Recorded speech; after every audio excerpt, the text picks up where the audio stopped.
That is, in fact, what we're doing, and there's no such thing as a just or lasting peace in anything remotely resembling Vietnamization. And you can't call a continued war peace. It just doesn't work somehow. I'd say that, obviously, it's interesting. First of all, John, you quoted Mr. Clark Clifford, who was so intimately connected, according to the Pentagon Papers, with our policy of escalation in Vietnam.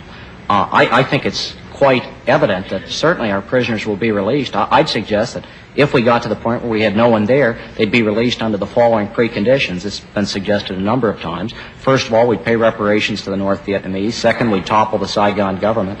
And third, of course, we'd have to cease all aid to that government. I don't think the POWs, 6 of whom went to the Naval Academy in my class with me, would want us to do that.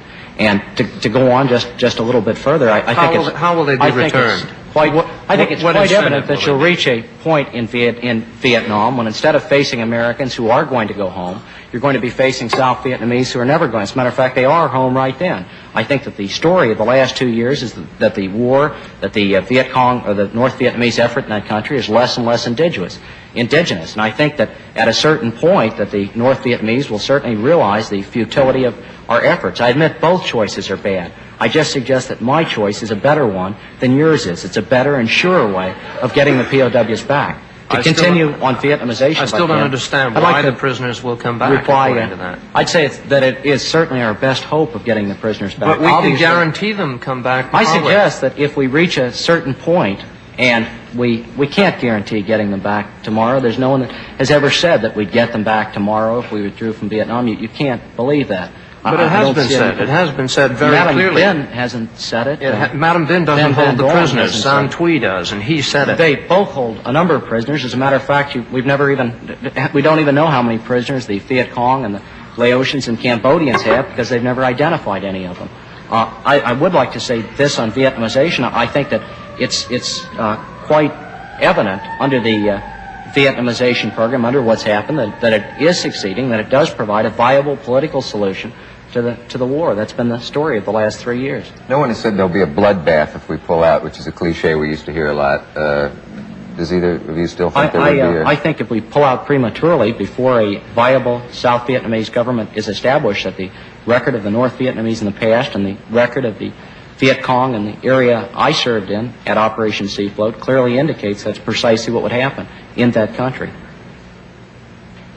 That's a guess, of course. I'd say that their record at Hue, at Doc Son, at a lot of other places pretty clearly indicates that's precisely what happened. Obviously, at Hue, we've discovered how many 5,700 graves so far. At Doc Son, 400 or 500. The true fact of the matter is, Dick, that there's absolutely no guarantee that there would be a bloodbath. There's no guarantee that there wouldn't. One has to obviously conjecture on this. However, I think the arguments clearly indicate that there probably wouldn't be. First of all, if you read back historically, in 1950, the French made statements. There was a speech made by, I think it was General Leclerc, that if they pulled out, France pulled out, then there'd be a bloodbath. There wasn't a bloodbath. The same for Algeria. There hasn't been. I think that it's really kind of a baiting argument.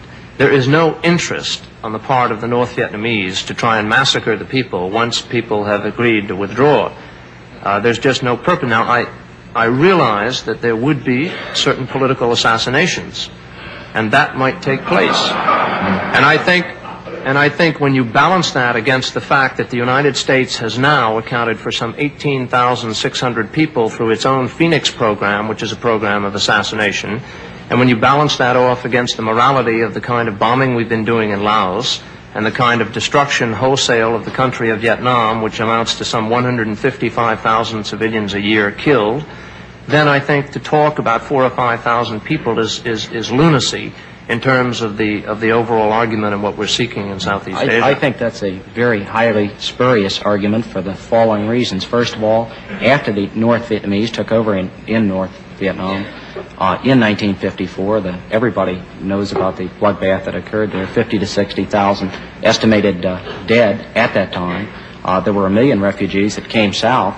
as far as the bombing in Laos, it's highly interesting to note that occurs in the area of the Ho Chi Minh Trail primarily, where only 7,000 to 8,000 people live.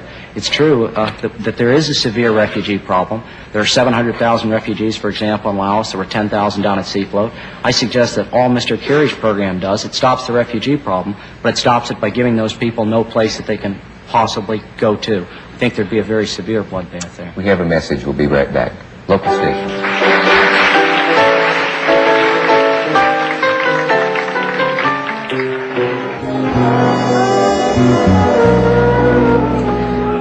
We don't have much time left, but we haven't even mentioned the Pentagon Papers, which have given a vast segment of the country the feeling that we've been lied to through a number of administrations, particularly the Johnson administration. And has the revelation of these papers made any of you change it?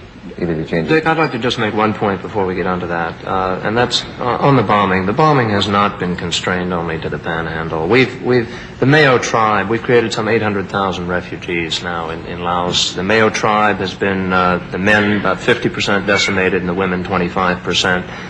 The entire plain of Jars is void of people and buildings now. There were 50,000 people there, and they're gone.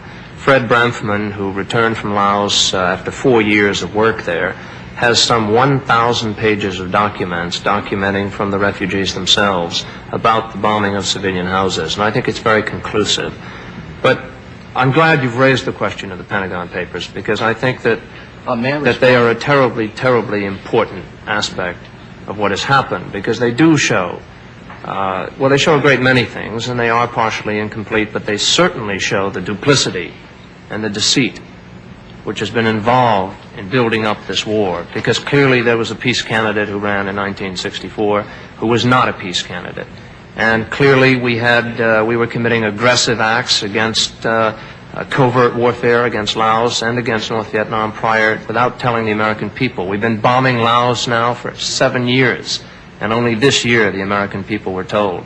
And I think that this typifies a great deal of the most recent approach of the American government to the people, that they've showed a kind of disdain for the ability of the American people to determine for themselves the difference between right and wrong. And I think clearly that when it comes to a question of sending men off to fight and to die, the people of this country have the ability to make that decision for themselves. I'd like to respond to that in the following ways. First of all, on the Mayo tribesmen, it's highly interesting. Mr. Kerry happened to pick them since they happen to be very close allies of the Royal Laotian government and also ourselves. If 50% of their men have been killed, they've been killed by the North Vietnamese who are in Laos in clear violation of the Geneva Accords of 1962. And I think the biggest point to keep in mind on refugees is the fact that those refugees have come to South Vietnam. They've come to the Royal Laotian government. They've never gone to North Vietnam. But basically, they're fleeing from the North Vietnamese. I think, for example, Father Matt Menger, who wrote a book called The Heart of the Mekong, who lived for 15 years in Laos, his book would clearly show that this point's true. On the Pentagon Papers, as far as the American people not knowing we've been bombing in Laos until this year, anybody that didn't know that must not have been reading the newspapers, because I've read it repeatedly over the last few years. There's very little in those papers. Of course, to read about them reminds you of a telephone conversation, because it's like one guy calling another guy, and finally you get the message at the end of the line. I suggest when we read all 47 volumes of those documents, we may learn something. All we're doing now is taking selective readings from people who often are dead, like John Kennedy and Dwight Eisenhower. I suggest that the record of those papers, however, is that in goodwill, we attempted to convince the North Vietnamese to live up to the Geneva Accords of 1954. If we made mistakes, they were honorable mistakes there in Vietnam, and they weren't done with any duplicity. You know, it seems to me the problem with the debate is that you feel you can't possibly agree with each other on anything, or you wouldn't dare.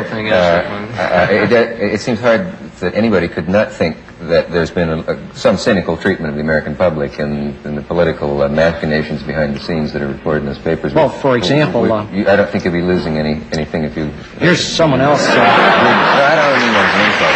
Well, Mr. Cavett, apparently... Do you honestly not feel a little bit of duplicity went on in the... Apparently there are at least two of us that feel that way, because in the New York Times this morning, there was an article by Barry Zothian, who's the vice president of Time magazine, which editorially happens to be against the war. He says the following. He says that a directive issued from Washington to the U.S. mission in Saigon, July 1964, the document says, calls for an information program based on the principle of maximum candor and disclosure consistent with the principles of security. The article's entitled, "It is and was and is the most open of wars." I don't think that. I think realistically, if you were to there's go been to very the 5 little o'clock follies in Saigon and listen to them say no comment, no comment.